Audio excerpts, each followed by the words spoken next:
Sweet and Peachy. Hi, welcome to Sweet and Peachy, where this week we're talking about reality TV. I'm Lizzie.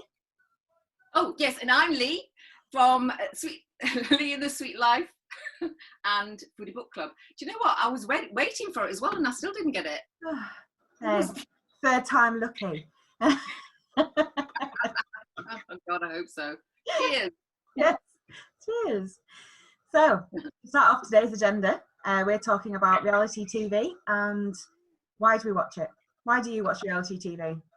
Because I'm obsessed with all of this thing. I mean, part of it's lockdown, so that everybody is doing it, but I am obsessed with reality TV, and it's really interesting. Before we started thinking about all of this stuff, it didn't occur to me how much reality TV is out there. And I know that's stupid, but it is, isn't it? It's surprising, how much there is.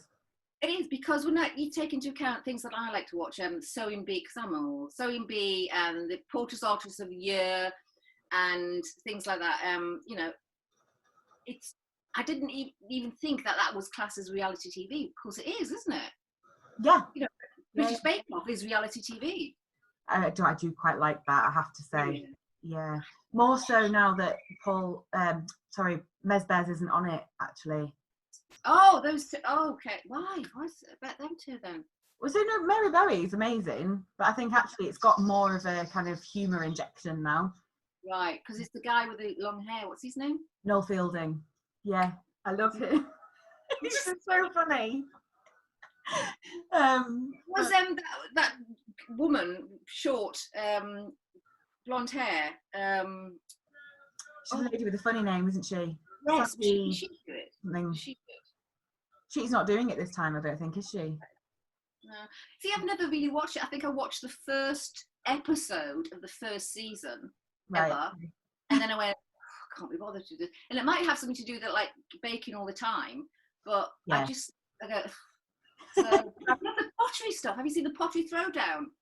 No, I haven't watched that. But I tell you what, we have seen a little bit of, me not very willingly, is the thing with Keith Lemon, where he's doing with Anna Richardson, and they're doing these, like, you create these things for celebrities, these creative art. They do like mosaics and montages and all sorts. And it's I think it must be a Channel 4 type thing.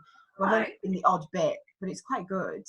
But I can only deal with a small amount of it because it's just not my bag at all. But it all sort of started in the 1990s, right? And then in the 2000s, it really took off with things like Survivors and all the Idol things. And I didn't realise it was. I know. I mean, how many of those? I mean, there's X Factor, there's Idol. What else is there? There's Britain's Got Talent. Britain's Got Talent. Yeah. And you've got Big Brother. And you've got Celebrity Big Brother. Yeah. Love Island, all that stuff. Yeah. Are you old enough to remember the early days of Big Brother? Yes, thank you. Because you're a young Paul and Helen. young whippersnapper, aren't you? So because when it first started, Big Brother, it felt like such a phenomenon. It was massive. It was huge. Yeah.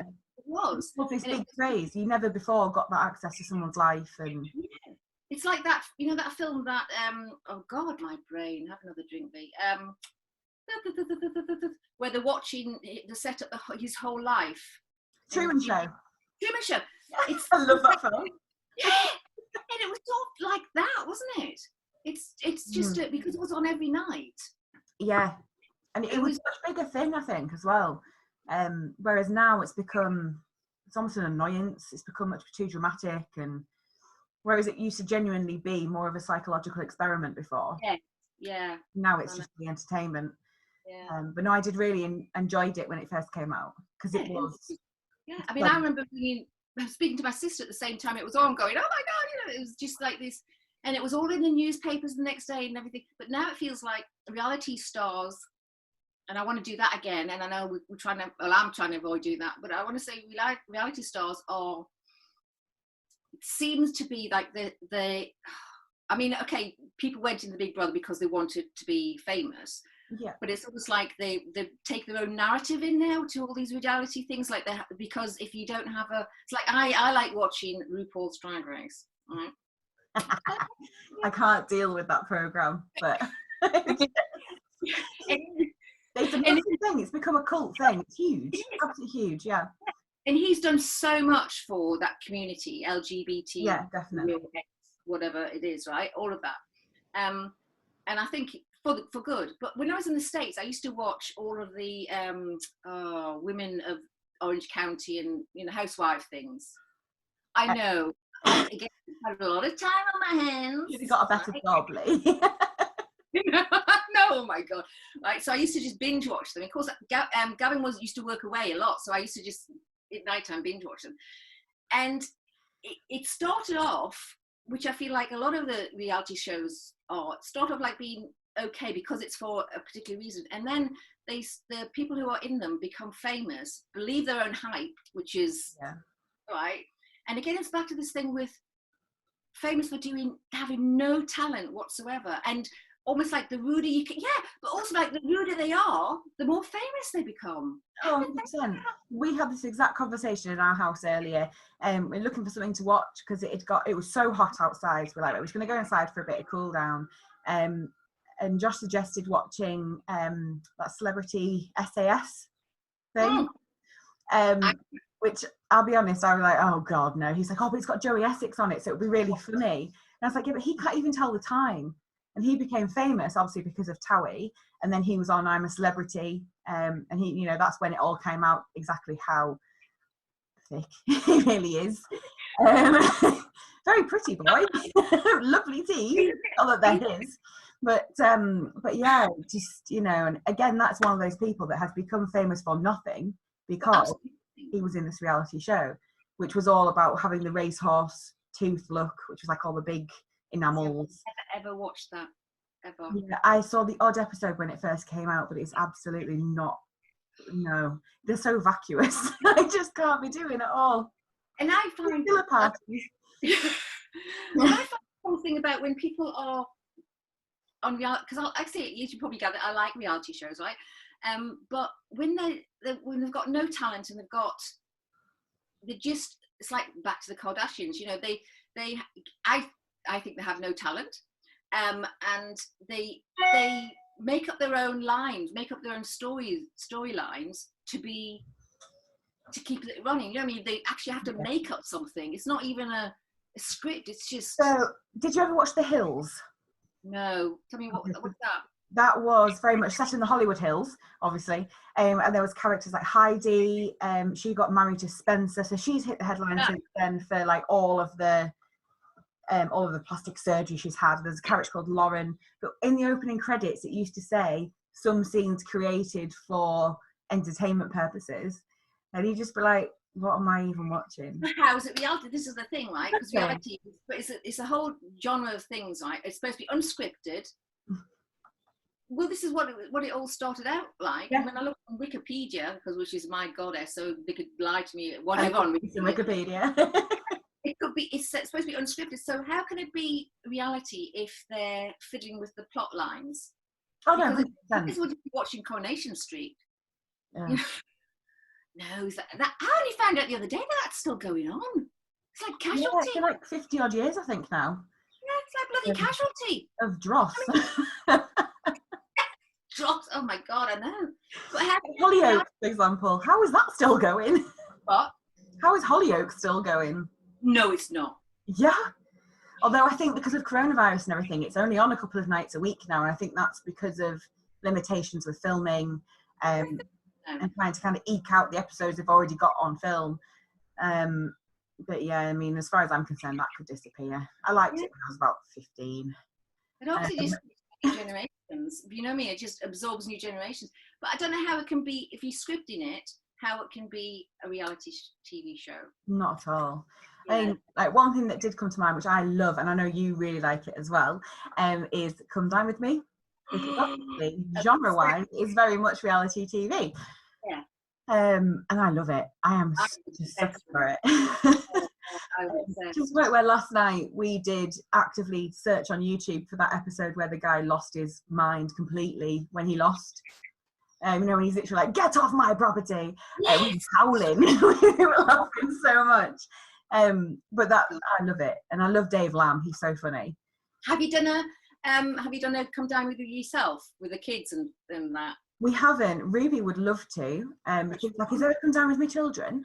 I mean, she's gutted that there hasn't been a MasterChef Junior since about 2013 that she's aware of. She's been searching avidly. But we have spoken about like what our menu would be and like we do, and I'd love to do it. But we're in the States, right? And the kids came over again. My kids, we did a week of it. So one person did one night, that's so cool. It was really good fun, though. You know, it was good fun. And who won? Reality. So I don't understand about the reality, and also things like on the other hand, right? Reality shows like The Idol and things like that. I mean, we had some good stars coming off. I mean, I didn't know that Destiny's Child came off a reality show. They didn't win. How's that possible? Know that. No, I didn't. Beyonce, she's doing that, isn't she? Apparently, Star Search. So obviously the American one. So they came off. And Justin Timberlake as well. He came off Star Search, not winning. Because obviously he shot to fame originally on that like Disney Kids, didn't he? With like Britney and people like that. Christina Aguilera, I think, as well. Okay. I didn't know that he'd done reality after that. So. Yeah. So in one sense it's good. In the other sense, I think talent shows are. Do you think talent shows, as we have them, Great British, whatever, do you think they are very, very English? That sort of really bad talent shows. I mean, I'm just going to say one word to you, and that is Jedward. Jedward? Do you not remember Jedward? Like the little Irish twins with the huge hair. Oh my God! Yes, yes. But there's something funny about English. We tend to have this whole perverse thing about when it's really bad, it's sort of good. Yeah, like Wagner. He was on it as well. He pops up on like shows with Keith Lemon, like Through the Keyhole and stuff, which actually, again, we've been watching a little bit recently, and I didn't realise how funny it was. And it's not the kind of thing I would normally watch, but I've really got into it during lockdown because it's just that mindless entertainment. You don't have to concentrate; it's just funny. Right either. I never know whose house it is. Are you finding that because when you're in lockdown that you're watching more mindless stuff as opposed to picking and choosing what you watch? Possibly. I mean, I have to be honest, I'm not a very sociable person anyway. So outside of talking to... I mean, because you know what? This whole thing, like, you know, I hate people. Sorry, guys, I do. I hate people. I don't want to... Yeah, you know, was that introverted extrovert thing? Yeah. I'm quite an extrovert person when I talk to people and like with clients and whatever. I can quite happily talk to a room full of people. That's fine. Yeah. But when I'm at home, it's like I could go out to the pub and I might go for 1 or 2 drinks, but I wouldn't go out for like a full night out all the time. Like some of my friends, obviously probably who don't have children, you know, they're sociable and they live this lovely life and they go out for dinner and stuff. I could not be bothered. I like to sit in my pajamas and have a glass of wine with my slippers on. First thing I do when I get in, not that I go out very much, you know. No, 100%. Yeah, you know, first thing I do is put pajamas on. But I think 100%, like we probably have been watching more kind of crap TV, because, you know, especially obviously for a while Josh was furloughed with obviously coronavirus and everything, so he's so used to being so busy, and you know, he usually leaves the house at 7 a.m, gets back 5:15, and all at once came to this point where he was just at home. So our house has never been so clean. And he did loads in the garden. God, I know you like to clean. Come and do mine. I'll send him. He's got OCD. It's brilliant. You know, the garden. He like dug out the pond that was there and filled it in, and he's been turfing stuff and painting fences. And but other than that, it's like, what do? You know, there's only so many times you can clean the same bit of house. So we did watching Dross. So what's his favourite reality thing then? What's Josh's favourite? I've no idea. He tends to watch what I like to watch. We do have very similar tastes in stuff, albeit I don't think he's quite as much into like Come Dine With Me as I am. I've sat and watched the whole back catalogue of Rick Stein on like Now TV and Prime and everything else, and also Ramsay's Kitchen Nightmares. Oh my God, yeah, I mean. I love that program.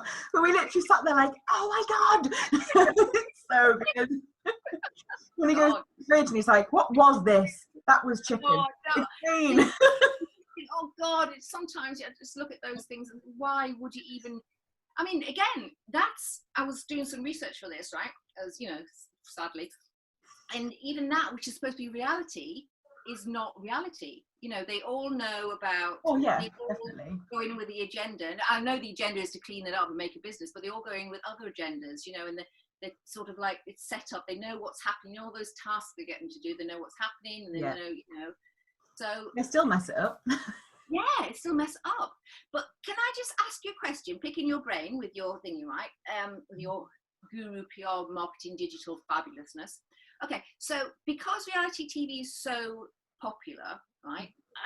Is it because to make it it's fairly cheap, I guess? It's probably not as cheap as you think, actually. Okay. But compared to like your big budget film or dramatization or whatever, then yes, it's Right. location cost more than anything, and your editing. So that's the first thing. And secondly, right, I think in my naivety that we're now inventing, I don't know what the other word is, I'm sure it's not inventing, making things like TikTok is based on reality, YouTube is based on reality. Mm-hmm. You know, we're now making things to make reality more accessible even. Yeah, so that would be curating content. Right, okay. So glad you know what you're talking about, because I'm bullshit. Yeah, but that is the way it's going. You know, YouTube is probably, I mean, it was, I'd have to check the facts, but I think it still is the second most used search engine after Google. Really? If you want to know what something is or how to do it, people look on YouTube. All the time. Yeah, I do it as well. Like, how do I replace this thing? Or, you know, one thing for me, years ago, working at shows where we sold cheese, I could never replace the labels in the date gun. I used to have to watch a YouTube video to do it, because you had to get this right and feed it through here and do this. And the only way I could do it on terrible Wi-Fi at the Great Yorkshire Show was to watch this YouTube video. Your phone? Yeah, at the back of the stand, like, oh my God, literally. But it's a lifesaver. You know, my kids use it all the time. Not always for good. You know, they'll be watching how to make slime, and I did catch one. How to make slime? Slime, yeah. How to get slime out of the carpet was one of the searches I found the other day, and I was like, why? Make slime then? Lots of rubbish. So contact lens solution, yeah, PVA glue, an activator, whatever that is. Yeah, you can buy it all from like WH Smith's, from Ryman's, just online. It's a massive thing, and then you put all this stuff in it. So, like glitter, colours, like food colouring, and it's gross. And it is literally slimy. It's horrible, and it smells funny, and it stains stuff. Yeah, it does. We found something in the other day that was fluffy. So I was like, bin that. Yeah. I mean, I don't know how to make it, but again, you know, because I'm searching on, you know, social media and stuff like that, something popped up. I don't know what I've got in my algorithm happening, because I'm looking at so many different things. If anybody watched it, you know, looked at it, and this slime came in, and it was just like a YouTube 5 minutes, no talking, and some girl was just hands. Yeah, just playing with slime and the noise. That's all it was. And I thought, oh, something's going to come on in a minute, and it didn't. I kept watching it, just thinking something's going to happen. And she was just and then subscribers, millions. There's videos of kids literally just making huge buckets of the stuff, and all they do is make it. There's nothing. They don't do anything with it. It's just made. And that's classed as reality TV, I guess. Well, it will be, yeah, because it's just them at home. Yeah. You know, they're usually of a certain weight.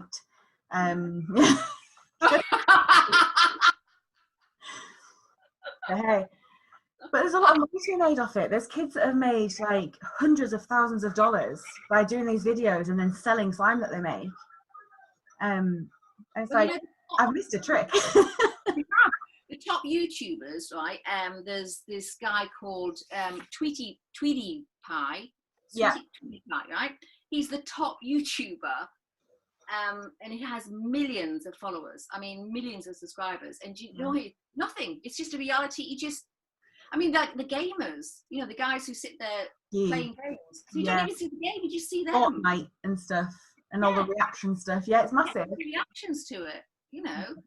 I just find it incredibly interesting, all of that sort of thing. I mean, you've got this Jeffree. I mean, I understand this one. Jeffree Star is this makeup. Oh, he's amazing. Yeah, I love him. Yeah. But when did it suddenly become? I'm showing you. I mean, yeah, we show you how to put on makeup, but it's just the following that.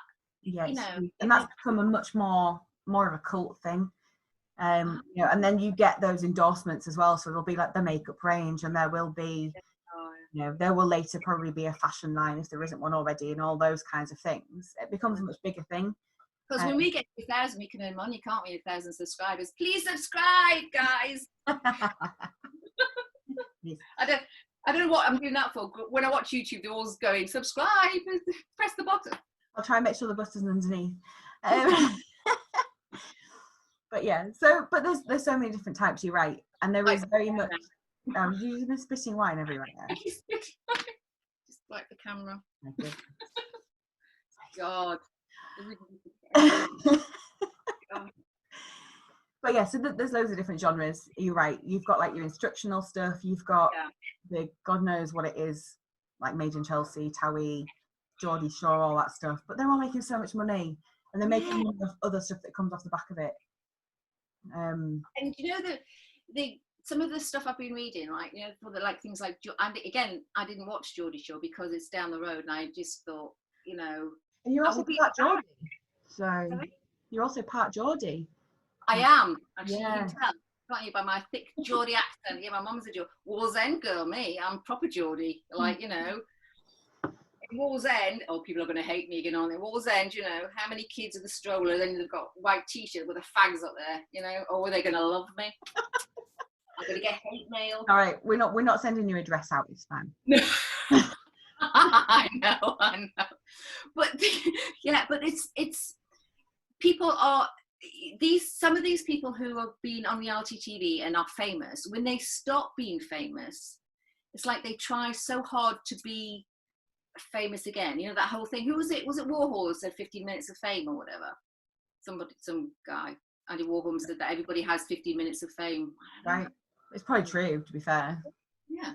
And when they've not had theirs, and if they can't become famous again, there's a lot of emotional damage done to them. You know, it's like they're very much about if people don't like me online, then I'm worthless and things like that. And that's quite a shame, because I think some of it, not a lot, but I think some of it because they haven't got a talent. God, people are going to hate me, aren't they? Yeah, but I know where you came from. Yeah. Like being liked for the sake of being liked. Yes. Yeah. Yeah. And I want to be liked, right? You know, I like to be liked, you know, I really do. However, I'm realistic to know that not everybody's going to like me, and that's okay. Yeah, of course it's okay. Yeah. But there's a lot of people out there who, you know, ex-reality stars who get very uptight and, you know, end up killing themselves or end up just being in, you know, pills and, you know, all things like that. And it's just not, it's just weird. It's like all messed up and fucked up in all one ball, isn't it? I don't understand. I think it's very damaging. Yeah. And I mean, I know we've got plans to talk about things along those lines in the future. Yeah. But there is, you know, there's a lot about social media which I think is quite worrying, and there is that psychological aspect and, you know, the mental health side of things as well, which it's not, you know, social media can be so powerful if you do it right. It's great for business, you know, it's can be really positive, but equally, like you say, you know, if you're not getting those likes, there's cyberbullying, there's trolls, everything else that's really negative. Yeah. So I know, and that is a worry, especially for the next generation down and things like that. I just so is there one particular program that you have as a guilty secret then? See, for me, it would have to be Come Dine With Me. As soon as I know that's going to be on, I will literally organise my evening around being able to watch it. To the point where I'm like, Josh, can I steal the pasta? You know, when I'm cooking dinner, because I don't want to miss it. But yeah, I love it. And the celebrity ones, when they're so bad, And, you know, Oh people God. like tins of soup, and so it's like, how hard is it to make soup? You know, my 11-year-old can make pancakes very proficiently and safely and clean up after herself. How can you not make soup and you're a grown-ass adult? This is back to that thing I was just saying though. You know, you've got these celebrities going on something like "Come Dine with Me," okay, and there's £1,000 which goes to their charity. There's no way they are just doing that for the £1,000 for their charity. No, of course not. Because they could just get into the bank balance, couldn't they, and give £1,000 out of the, you know. Yeah, but have you seen the celebrities that are on there then? Do you recognise all of them? No. I mean, we watched one that was on, was it last week? I think it was repeated again today because I got super excited. I was like, oh my God, Celebrity Come Dine with Me's on. And I was like, oh, we've seen this one. Yeah. And it was one of the guys from Tattoo Fixers. And it was, do you know, I can't even remember who else was on it. One of the ladies from Real Housewives of Cheshire. And then there was the guy who'd been in The Office with a really quite large man. Yeah. Beard. He was on it, but nobody knew who he was. Like, none of the other contestants knew who he was. And it was really awkward. But they were all, you know, what are they doing? It's like, no, they would not have done it for just the charity money. They'll have done it for the endorsement, for the paycheck, for everything else. And for being people recognising them again. I mean, one of the things that I was reading was that people who do, what's that dance thing? Strictly? Strictly. Yeah. With the stars who do Strictly, it's like it boosts their career so much that they're just queuing up for it because they've got all these reality stars. Because most of them are reality stars. You got the sports people, reality stars, or washed up stars. Yeah, exactly. You know, it's just crazy. I know. I want to ask you lots of questions, right? Very worried. I've got these. Great. Thunderbirds. Oh, did you like that? You like Thunderbirds? Oh, no, it was too jolty for me. I can remember making an island for Matthew. Parker? Yeah. I can remember making a Thunderbird island for Matthew. Oh my gosh. Just that was in the day when I actually, you know, did things. God. But I've got these. Yes. Can you explain why I've got these, my lovely? So we're going to look at top 5 things to do for social media to make it really work for you. Yes. Okay. And let me just say again, right, because you are my goddess of all things digital and all that sort of stuff. And I think we're doing this basically to help me, really, aren't we? Because, you know. I try. The odd WhatsApp late at night, like, Lee, don't do that. It's true. And I just use social media to, I mean, I know I'm supposed to be like working on it, but I think I'm quite polite on social media. You know, I thank people on Twitter and things like that. Good. Engagement's really important. Right. And it's something, you know, for example, obviously, you know, I run a business where I offer social media services, and part of that service is engagement. So it would be, you know, having conversations, replying to people, replying to messages, liking reciprocal content on platforms where that's appropriate to do, like Instagram, for example. You know, it's all about building relationships, because one thing a lot of people get wrong on social media is it's all me when you're looking at it from a business perspective. And that is, I mean, it's great to a point. There needs to be some kind of sales and brand focus on there, but it can't all be sales and products and buy this now, because people just don't care. You know, we're all very time poor. We're scrolling all the time. You know, I found especially my iPhone and screen time tells me all the time. I've never heard time poor before, that phrase. There you go. Yeah, there is a whole thing about the economy of time. And because of all the other demands on our life at the moment, or in general, not just right now in this moment, you know, we don't have as much time to dedicate towards reading an email that's come in, or, you know, it's proven that we buy less newspapers, we do this, we do that, because so much stuff is digital. So if something doesn't grab your attention quickly, you'll just dismiss it and move on to the next thing. And that's where you get the scrolling Yeah. That's why if you just put a post out, and I know you don't do this, if you just put a post out without an image, for example, it's likely to be missed because it will just be lost in the scroll. Whereas if you've got something that's going to catch someone's eye, and it's like, it's big, it's here, it's bright, it's whatever, it stands out, and that's, you know, it's one of the many things that really makes a difference. See, okay, so Number 5. 5 tip. So number 5 is actually your quality image or video. So I mean, there's a lot of things to that. So it doesn't want to be pixelated. Explain this. Pixel. I mean, I know what a pixel is, but what does that mean in relation to? Pixelated would be like a really poor quality image. So you've saved it from a website, or you've saved it from someone else's social media. If you're, you know, you might be sharing some of their content and say, oh, so and so's done this, isn't this fab? Well, actually, the image is terrible. It doesn't want to be out of focus. So, you know, most smartphones now take brilliant photos, but you know, my camera roll is full of pictures of my children's nostrils. You know, but you know, it is quite easy to take a bad photo. That'll be the fetish thing that we're going to be doing in a few weeks' time, isn't it? Hey, that's what turns you on.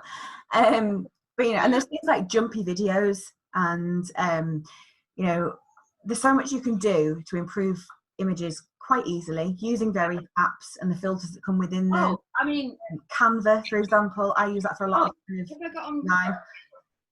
I mean, this, can I show you? I mean, rubbish, right? But I know that if I look at this, oh no, I don't read my emails. I've got a section here that has got this, right, and they're all free. Yep. Right. So if I'm putting together anything, that's what I will use. So that's what you mean. Just make it look as good as you can. Like, you know, social media doesn't expect really amazing studio quality photos all the time. It's not realistic. It's not what people expect. There's always going to be the need for that. But equally, it can't be really shit either. It needs to be, you know, you don't want a blurry picture of someone's sandwich, or, you know, if you were posting a recipe photo and all you could see was steam instead of the actual dish, you wouldn't use that picture because it doesn't do anything for your cause. It makes sense then with stuff like that, really. You know, you'd be surprised how many people don't use it. Very often, scroll down my feed, there's a thumb over like part of the image, and I'm like, what are you doing?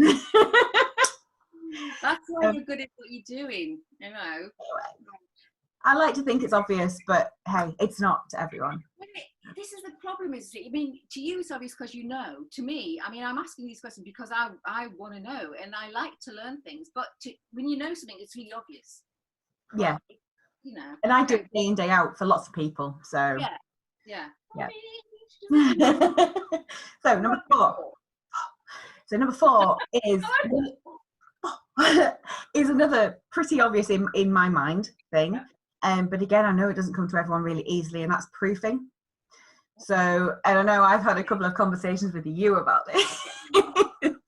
You mean literally reading and spelling and I mean, no one can be perfect all the time. I'm definitely not. You know, I will make a mistake. Everyone makes mistakes. But if you are taking the time to to actually put together a post, it needs to be good. You know, some of the more basic, like, we all go to school until we're 16 in the UK. I think it's longer now. I think they've changed the law and you have to do other stuff after as well. But you know, a basic grasp of the English language is really important. So spelling things right, make sure it makes sense as well. Grammatically, Yeah, I mean, sometimes people are in a hurry. You know, like obviously if you're in a Twitter hour, for example, everyone's guilty of it, and it happens. I wish you'd kept that tweet that I sent out. Because it was just all, I was trying so hard, because just in case anybody's into it, we've got this Twitter hour called what's it called? Woody Book Club Hour, right? And so it's tweeting away, and it just, I don't even know, it didn't have any proper words in it. I don't know, because I took a screenshot of it and sent it to Lee and said, how much wine have you had? But then the whole hour is taken up by people drinking, I think, isn't it? It is in this house. I don't know. But yeah, so proofing is really important. So you can't be perfect all the time, but try and make sure it makes sense. It's as good as you can possibly make it. We're not all poet laureates or whatever. So, are people forgiving on social media for that sort of thing or not? Depends who it is. You're always going to get that person that's like, use the wrong there. And sometimes if it's somebody that I know, like my sister, for example, super, super clever. If she ever makes a mistake, I'm like, and I'll put it on her and tell her it is. But that's just kind of banter. Remind me what she's doing. She's doing something crazy. I think it's English, but she's currently studying Norse poetry or something. Smart girl. I mean, she's very, very clever, but no, it's not for me. She was studying something about how a lack of sex made people mentally ill in North the other day. I was like, Chloe, what is this? That's true. I'm sure that is true. It was something to do with not satisfying an erection or something. Was why Freud had a field day with that sort of thing. I mean, that's absolutely. Hysteria was supposed to be like a lady. Oh my God, yeah, doctors love that, didn't they? Oh God, yeah. Do you know, grammatically, something that really annoys me, and it's so stupid. Myriad, the word myriad, M-Y-R-I-A-D, right? That means a lot of, right? Like myriad reasons, or yeah. So when people say myriad of, it really annoys me. No, it should be myriad. Yeah. Yeah. And so when I read that, I want to go, woo! I don't know why. Split verbs is mine. My real bugbear is split verbs. Like? Instead of like, I quickly go, instead of I go quickly. You don't split the verb. Yeah. See? The adverb comes after. You see, I wouldn't know that. That's yeah, but that's the stuff that you need to, because when I write stuff and you check it out, you just fix it all for me. So yeah, I don't even tell you half the changes I make. No, just put it on. It means the same thing. It's fine. Okay, so number three is targeting. So you need to know who it is that you want to target. Like, who is the person that's actually interested, but not just that. Who's actually going to buy or be invested in what you are trying to talk about. Who's my target audience? Like, who... In general, that is what people should be thinking about. So, it's absolutely lovely that we've all got friends and family that like and share our content, and that does help. But equally, they're not the ultimate people. Project, are they? Yeah. So, they might help you reach those people, but ultimately, you need to be structuring your content around what are the key messages, what are the key things that your target audience want, how are you going to help them, and what's going to get their attention. Is it going to be, I would love, for example, to just put loads of pictures of me and my kids on social media all the time, and me and my dogs, and what I have for lunch. But that's not what people are interested in. They're interested in the results that I've got for clients. They're interested in, seeing evidence of the fact that I keep up to date with marketing trends, that I have read XYZ paper, that I'm working with this brand, because that will give me kind of credibility. It's working to make sure that the messages that they need to hear are out there, but equally that they're in a place that they're going to see them as well. So for example, like LinkedIn's great for networking. Actually, for me personally, I was looking, to try and sell a social media or a digital marketing service. LinkedIn is exactly where I need to be, because the majority of kind of like the marketing managers or purchasing or MDs or whoever it will be in that business that makes the decision over bringing someone in are on LinkedIn. I love Facebook, and I will put content on Facebook all the time, but it's not going to get me much business. I don't, people that I need. A lot of friendly things on Facebook, aren't they? Can I follow you type thing? And you go, yeah, definitely. Whereas if you run a beauty business and you're selling products and you're doing makeup for people in their homes, for example, Facebook is exactly where you want to be. Facebook and Instagram. LinkedIn less so, albeit it would still be helpful because you'll still tap into that market. But the decision maker, the person that's actively looking for your service, where are they? So for you, again, I think probably LinkedIn. there's a lot that you could be doing on LinkedIn. As much as Facebook is great because you're getting the blog content out there, you know, these are the amazing recipes and these are really good. But when you're trying to target those people who you want to sell the content writing and the recipe development to, that would be more of your LinkedIn kind of side. Right. So be aware of which one you use for which to reach certain people. Okay. Yeah, so the right message to the right people at the right time. It's the fundamental marketing message, but it definitely applies to social media. You see, to you that is really like simple. But no, it is though, isn't it? Because that's what you do. That's your living. That's who you are, right? And that's who you are. But what I mean is, well, do someone like me who is in a different industry and just uses that sort of stuff, you know, there is an expectation that we should be all doing everything, you know. We should all be on Twitter, we should all be on Instagram, you know, if we want business, we'll all be doing this, but it's trying to find out which one is best. So, oh, definitely. And some of it will be trial and error. Like, it's not always clear cut. And that's where you try that wider kind of, you cast your net approach and look at your stats and be like, do you know what, this is performing really well. We've had return on investment here. That's another thing I didn't pay attention to until I got to know you, stats. Right. Well, it's true. I used to pay attention to the likes and the, you know, followers and all. But they are great, but it's not actually what's really happening, is it? No, because like I say, you will get the friends and family, your next door neighbour, whoever, you know, Bob down the shop. He'll like your post because he likes you. Is he ever going to buy from you? You know, if he runs the local bank, for example, he's not interested in the fact that you can write these amazing creative recipes. Whereas, actually, if you look this target area here, you know, a specific radius, for example, I know it doesn't apply to you personally, but you know, if you're targeting people at a certain seniority in a certain industry in a certain place, the stats behind on social media in the analytics will show you where those people are, and you can see how many people. So Twitter analytics, which that's something to download. Is that a downloadable? No, it's just if you're logged into Twitter on your computer and then you put into your search Twitter analytics, it might not be set up. But literally all you have to do is say yes, activate, and it pulls the stats straight away. It's completely free, and you can see loads in terms of how your tweets are performing. You can export data, historic data as well. You can look at kind of the key interests of your audience, some of the demographics in terms of where they're based, sometimes like age ranges and things like that as well, which is really helpful. LinkedIn, again, will look at seniority and typical job positions of the people following your page. So, you know, if you want to be targeting, you know, it might be your purchasing manager, for example, but actually you just all the salespeople following you, it would suggest you're not attracting the right people. Tactics then, I guess.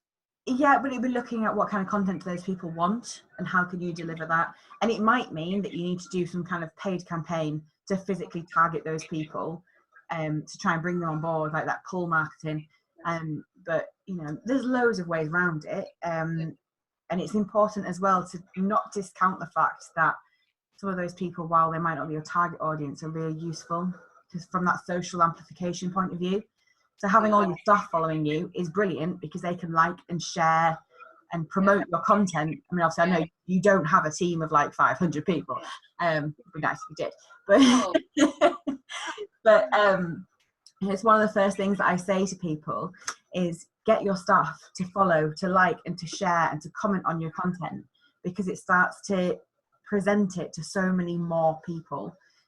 Because the natural algorithm of social media for company pages is to suppress it because they want you to pay to advertise, to promote it. Oh, really? Down a bit, yeah. That's why it's so important. And that's one of the easiest and cheapest ways to do it is to get your staff to I'm just learning about analytics, algorithms, right? Because I've been sending you messages going, the algorithm for this. I have no idea really what it is. I just know sort of what it does. But what is it? I mean, what is an algorithm? I mean, that is your system behind your social media platform or any other thing that an algorithm applies to. And it'll be kind of what it's looking for, like that system, whether it's Twitter, Facebook, whatever else, to decide whether or not to deliver that further up a feed or not. Same works for SEO, for Google results. So it'll look at, you know, how often you use my website, wasn't it? You because my website was shite. It wasn't that bad. It just needed a little bit of help. But you know, it was not connected to any SEO or anything like that until you got hold of it. I mean, you know, there's nothing, and everything I put out there post, you then connected to whatever needs to be connected to. So yeah, it's just really basic stuff like meta descriptions. To you though. See? But no, but it is easy, and it's honestly, your meta description is that little bit of content that appears, you know, when you do a Google search and that little bit of explanatory text that appears. Yeah. That's the meta description or your page description. And it's all about using the right blend of keywords and, you know, making sure that things are linked in the right places and all of that. And it's really important. Yeah. And that's what helps work with the Google algorithm. Yeah. But the thing likewise, is, if you're a small business, and I say this a lot in Twitter and things, it's like juggling eggs, isn't it? Because you're trying to, you're all the time. You're trying to promote, you're trying to make things, you're trying to sell things, you're trying to do the account, you're trying to do, to have somebody just like you come and go, this is what you need, is to me, it's like invaluable. It's invaluable because that takes because I'm not an expert at that, and I would have to learn all of that, and I don't want to, because I want to concentrate on this over here. So yeah. But that's the benefit, you know. I couldn't do most of what you do. So it's courses, and I say this all the time to people, you know, work with people in the cheese industry, in health and safety, in cleaning and all sorts. I haven't got a clue other than the things that I need to know about how they run their businesses and what they do. But actually I can do the social media side and the SEO side. And that makes a good boss, manager, whatever, knowing that having around you a good team of people who enhance what you do, you know. Yeah, it's delegation. It's basic delegation. Number 2. Okay. 2 is brand. Always be on brand. So that's your tone of voice. No matter who you are, what your company is, what industry you work in. I love this. One-man band or 1,000 people. I love the word. I love the phrase tone of voice. I use that a lot. Like, this is my tone of voice. This is I don't know why, but it's really powerful.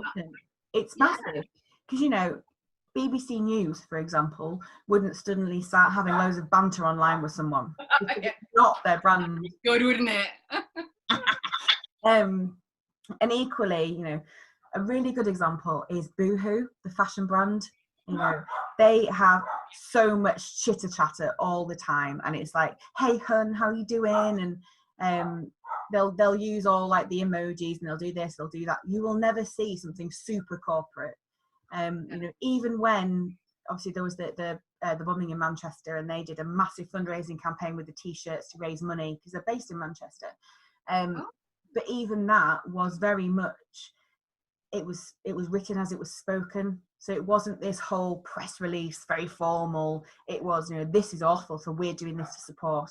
And it was very kind of familiar and friendly, and because that's their brand. Yeah. They aren't this stuffy, they're not Gucci or whoever.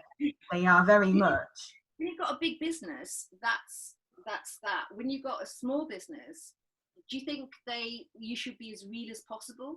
Or do you think you should, I don't want to say pretend to be, but find your voice, and then should that be a real voice, or should that, I don't know. It should be the voice that's appropriate to what you do and the people that you work with.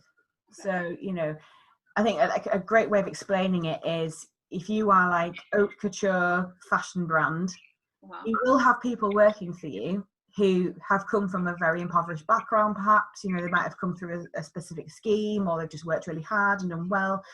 Not everyone's going to be a millionaire that works for this amazing brand, but they have to speak in the way that the actual customer expects. So, you know, they might never say certain words in their everyday language, but if they're writing about the brand, then they need to, because that is the brand guideline. You do know that we're going to have people listening to that, just this bit, going, oh my God, yes, because right now, all this thing about, I'm only being real, you know, and if you don't like me, don't, all that sort of thing. And it's business, but you know what I mean? Yeah. It's like, oh, if you don't, it's a really strange thing, but we're going to have, and I think like you, if I have employees, I want them to, because you give them a uniform, don't you? Right? Of course. Right. So that is all part of the brand. So why wouldn't you give them a verbal uniform? You know what I mean? This is what I want you It to will say. be, and you know, certainly for some of the bigger companies I've worked for, you've had your employee guidelines, and it is very much been when you're talking about the company, when you're communicating on behalf of the company, these are the words you use. You never say this, you always do that. Even to the point where I worked for a big insurance company whose headquarters was London, and you know, we would very much, it would be, even if it was like dress down, you had to wear a suit. What? Suit with an open collar. Oh my God! Yes, of course. Because it was very much in the square mile in London, and you know, that was just it. That was casual. Yeah. I guess. I mean, I used to work with John Lewis, and I used to work with John Lewis in Nottingham and then in Oxford Street. And you get this really lovely uniform, right? But the used to be able to. It was a stackable offence that if you were still wearing the uniform and you were going home or whatever, and you did something, it could be sackable because they worked on the basis that you were still representing. Of course, yeah. You know? So And yeah. very much, it's in social media guidelines very often. If you say on your social media you work for a business, and then you make this hugely racist remark or whatever, because you're linked to the business, it can be seen as it's a direct contravention of working in line with the brand, which I think is fair, you know. Yeah, absolutely. But again, you're going to get people going, yeah, but you know, just because I work for you, you don't own me and all this sort of thing. But actually, it is. Don't associate yourself with the brand and then do something. Yeah, that's all it is. Oh, number one.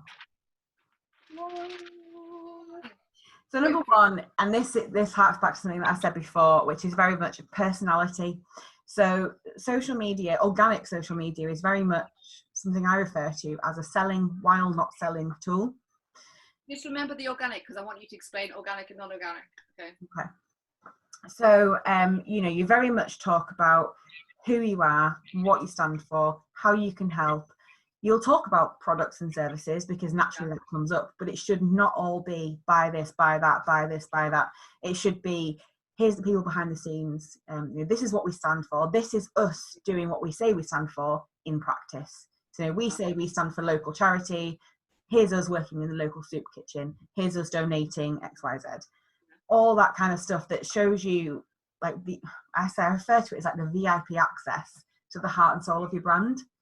That's good. I like that. Well, ultimately, we don't buy from businesses, we buy from people.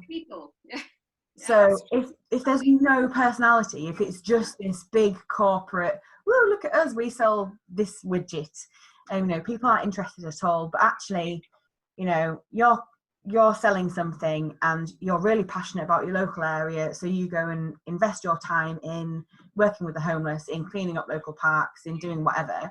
People are going to come to you rather than another business that has no interest in that, and they're just like, oh, buy my widget. Because it's, you know, it's investing time, and people will then become invested in you. It builds that, it's called brand equity, so it's loyalty to your brand. Okay, so explain to me organic and non-organic. Okay, so organic is, and I don't mean plant. Yeah, if it's muddy, it's organic. No. So organic content is content that you just post. So you put that out live. It might be scheduled, but it's just stuff that you put out there into the world for people to interact with as and when. Whereas promoted, or you know, your non-organic content, is you actually put money behind it to make it be delivered. So that would be, you know, you campaign. It's a campaign. It's marketing. It's like putting an advert somewhere. You know, social media is very clever in that you can choose who to target, when to target them. You know, Facebook, for example, is so clever. You could choose, like, harking back to your previous life with your cakes. You could actually deliver an advertising campaign to people that have become engaged in the last 6 months, and that kind of thing. It's creepy how clever it is. Wow! But it's amazing, and that's why it's so successful. And for small businesses, spending money on something like that is that I mean, because you know, limited budget, but too much drink budgets and all this. Don't have those. to budgets and all that sort of. Yeah. There's a stand-in who's been a hot day. What can I say? Spending money on things like that and people like you to help them, is that worthwhile? And I'm not just saying this because this is your business and everything, but is it? It is. You have no budget. You know, you're working on air really. Yeah, I mean, one thing, and I actually picked, I've got a new client that I'm working with, and she messaged me. She's not massively techie, and she's like, "You'll be so proud, I've just boosted a post." And I was like, "Stop it, pause it, no, never boost a post."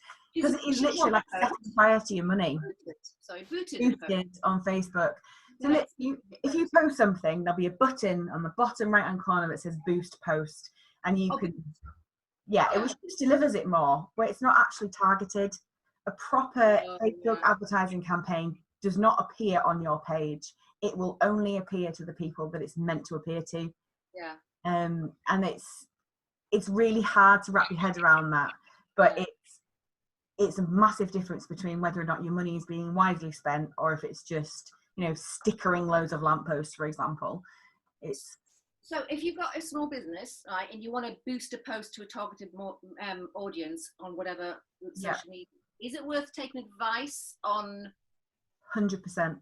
There is a lot of really good content out there. So if you look at in various places like Brian Dean, for example, is a really good writer. There's a guy called Neil Patel. So they talk a lot about SEO, but they'll talk about social media as well. Have a look at the knowledgeable people writing blogs about the best way to do X, Y, Z. Because, like I say, boosting posts, on the face of it, sounds amazing, but actually it's really not going to give you that return on investment. In Facebook, in particular, there is a system called Ads Manager, which will give you hugely detailed stats on how your ads are performing. You can have multiple ads running at any one time. So you can do what's called A/B testing, which is literally running two things to see which works better. There's so much that you can do, and it's really clever. But actually, one of the things with marketing, and it's true no matter who you are, whether you're Apple or Bob who just opened his shop down the road, you don't know everything to begin with in terms of how people are going to react. Depends if you have a good day. Depends, chugging along really nicely, and then coronavirus happens. It's so unknown. So your stats will always inform you, and you'll see something that you thought, looking at all the data, would perform really well, might bomb. And it's just a learning exercise, and so your advertising becomes continuously better. Which is, it's a difficult thing to get around with smaller businesses and new businesses who don't have that huge budget to play with. And I totally get that. When you start an air, we both know what this is like. You're working on air, and you're trying to do and trying to. It's a really tricky thing. You can always tell when we're coming to the end of a thing because we just finished. I know. So, a very quick recap of the 5, just like a recap. So, quality image or video, make sure it's not blurry. Proofing, make sure it doesn't read like a piece of crap. Target, know who it is you want to target. Know who it is you want to target, where to find them, what they want to hear. Be on brand, so be true to who you are. Don't try something else for Facebook or whatever. And personality, so don't just talk about what it is that you sell. Talk about why, who you are, what you do, everything. Sadly, neither you or I have personality. We're all, we're just so blah. No, I just sit here like this all day. So not true. It's so not true. And was that number 2 or number 3? That was number 1. Oh, you run through them all. Drinking. I know. Yeah. So I think we've come to that point where we will say, yes, for joining us, and join us next week when we'll be talking about body image. It's going to be really good. We're talking about multiples, and makeup, Photoshop, and the top 5. Jesus, how much wine have I had? Most used tools by celebrities for improving the face. The visage. You have no wrinkles next time. Okay. That's called Botox. So, thank you so much for joining us. Bye. Bye.